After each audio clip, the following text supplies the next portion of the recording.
গাজীপুরের পালেরপাড় এলাকায় মোবাইল ফোনকে কেন্দ্র করে ২ জন আহত, ১ জন নিহত। সাজ্জাকুল ইসলাম রাজ্জাক, দৈনিক সময়ের ডাকের প্রতিবেদনে বিস্তারিত। মোবাইল ফোনকে কেন্দ্র করে গাজীপুর বাসন থানাধীন ১৬ নং ওয়ার্ড এর পালেরপাড়ার ১ জন এর মৃত্যু, ২ জন আহত হন। গতকাল সন্ধ্যা ৭টা ৩০ হাসিবুল পিতা দেলোয়ার হোসেন তার রুমে বসে মোবাইল ফোন দেখতেছিল। এ সময় নাহিদ, নাফিস, মেহেদি এবং নাইম ৪ জন মিলে তার কাছে মোবাইল চাইলে সে দিতে অস্বীকার করিলে তার উপর এক পর্যায়ে ক্ষিপ্ত হয়ে তার উপর চড়াও হয়।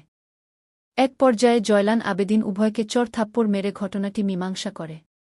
দুই পক্ষকে যার যার স্থানে পাঠিয়ে দেয়। পরবর্তীতে নাফিজ, নাইম, নাহিদ ও মাসুদ গং ক্ষিপ্ত হয়ে দলবদ্ধভাবে প্রায় ৩০ থেকে ৪০ জন একত্রিত হয়ে পুনরায় হামলা চালায়।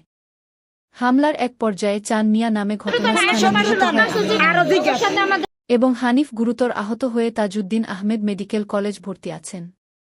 তাদের অবস্থা আশঙ্কাজনক। আহেদ আলী, রাজীব, কাশেম, নাহিদ এবং নাইম, মেহেদি, মাসুদ গংরা এ ঘটনা ঘটিয়েছে বলে এলাকাবাসী ও প্রত্যক্ষ-পরোক্ষভাবে বিষয়টি সবাই জানায়। এই রিপোর্ট লেখা পর্যন্ত বাসন থানায় কোনো মামলা রেকর্ড হয়নি। মামলার প্রস্তুতি চলছে বলে জানান বাসান থানার ভারপ্রাপ্ত কর্মকর্তা। দৈনিক সময়ের ডাক অনলাইন মাল্টিমিডিয়া।